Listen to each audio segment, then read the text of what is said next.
Hello, my name is Stephen Bushong. I'm Associate Editor at Solar Power World, and this is Solar Speaks Live, powered by IREC. I'm here this afternoon with Larry Sherwood. He is the President and CEO of IREC, otherwise known as the Interstate Renewable Energy Council. Larry, thank you so much for being here today. Thank you for having me. Sure. And just to begin, can you explain what IREC does for the solar industry for people who may not know? So IREC enables consumers to access clean energy technologies, and our programs educate. We do fact-based policy development, and we do consumer protection. Okay. So for many, many years, IREC has developed programs to help consumers, so interconnection rules that allow people to connect to the grid, the original net metering rules IREC advocated for at the states, and shared solar and community solar rules today. We're advocating for those to allow all consumers access to these technologies. Okay. Well, there was some recent news out of IREC. You guys launched a consumer protection initiative. Correct. I was hoping you could just tell me a little bit more about that. Yeah, so it's Be Smart Solar, and we have developed a number of tools for consumers, including a consumer checklist that has questions and issues that consumers should look at when they're buying a solar system. And our whole goal here is to empower consumers so they can make good decisions. And often buying a solar system is one of the largest purchases that a consumer will ever make, and they only do it once. Yeah. And it involves all these funny things that they don't really know about, like kilowatt hours and net metering and utility policies and all these different aspects. So we're trying to give them information so they make good decisions. And when consumers make good decisions on their solar systems, they love them. They love having that solar system. And so we want them to have a great experience so they can be enthusiastic with their neighbors and with others, so we can really grow the number of people who are using solar energy today. So you mentioned, interconnection, net metering, that kind of thing. But I'm curious how much of the Consumer Protection Initiative has to do with workmanship, the types of the companies that will come out and do the work. I mean, do you sense there's some sort of issue or problem with workmanship in the industry? I think that there are some bad apples. I think for the most part, things are very good. And I think, sort of knowing the questions that consumers need to ask, to, what certifications to look for, what experience from solar companies so that they can avoid those pitfalls, and then also having the policies from government or from utilities in place so that the bad apples can be ferreted out and not be harming consumers in their installations. I feel the same way. I think the majority of the industry really strives to do great work every time. But how can the industry root out those bad apples?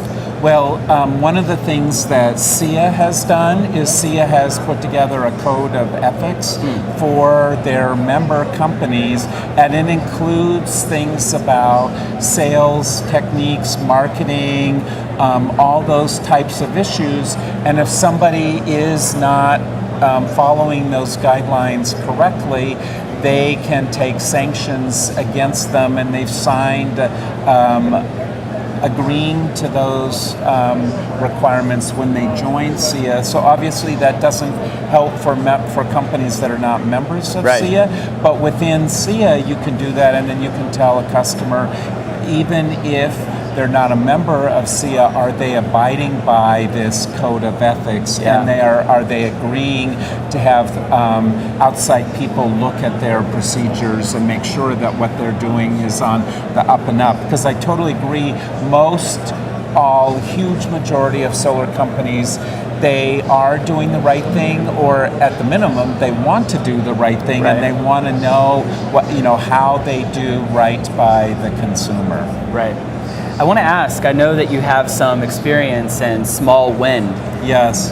What's your experience in that? So I was formerly the executive director of the Small Wind Certification Council, Okay. and that organization certified turbines. So basically turbines in the distributed energy marketplace, and we would certify the energy performance and the sound performance of the turbine in a way that allowed you to do an apples to apples comparison from one turbine to another turbine, sort of with the same idea of getting the bad apples of the turbines out of the marketplace. So they would have to be certified in order to sell into like an IRS tax credit program or a state incentive program. They require this certification in order to participate in those programs. Okay, understood. So you took a deep dive into the small wind industry. I feel Solar Power World has a sister magazine called Wind Power Engineering and Development. Yeah. And the impression that I get from that magazine is that small wind has sort of struggled to take off the same way that small or distributed solar has. What's your impression of that, and what do you think are the similarities and differences between these two industries? So I think that the distributed solar has just been growing like crazy the last several years and has totally taken off. And the differences between distributed solar and distributed wind are primarily twofold. One is the costs of solar have been coming down dramatically. The cost of wind has not been coming down. It's a mechanical device. It doesn't have the same opportunities for dramatic cost reductions that you have in the more electronic devices in the solar space. So the costs have come down, so that's made, in some cases, solar is more attractive, where you might have put a wind turbine in 10 years ago. Now people might be putting in a solar system. The other thing is that the incentives used to be equal for solar and wind, and now they're dramatically better on the federal level for solar than they are for wind. So wind has a disadvantage there that's sort of by the credits.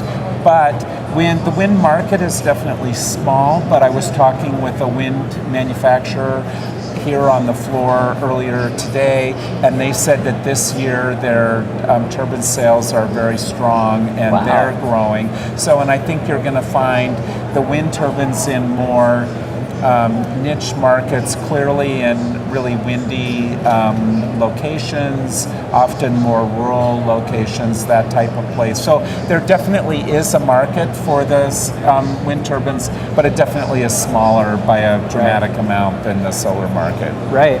And then finally, before I let you go, I want to congratulate you. Jane Weissman left May actually at the end of June. At the end of June she left, And then July 1st you were named president and CEO of IREC. Correct. So what are your goals? What's your long-term aim as president of this organization? I guess first I just want to sort of recognize the tremendous legacy that Jane leaves to the solar industry, and she really was a visionary leader and led certification efforts that spun off NABCEP, Solar Rating and Certification Corporation. SWCC started through IREC and spun off, and big shoes to just fill. Was a real visionary. And so my real goal is to build on that legacy and just have IREC continue to enable consumers to get access and really build and mold. And I think IREC's real strength has been sort of staying a step ahead of the industry and seeing what are the new trends where you need policies 5 years from now, and starting the legwork and the groundwork to get those in place, so that when the industry really needs those policies in place, it's there, or there's the groundwork that happens, because that work doesn't happen fast when you get to the point of doing it. That makes sense. And if I may tack on one more question. Yes.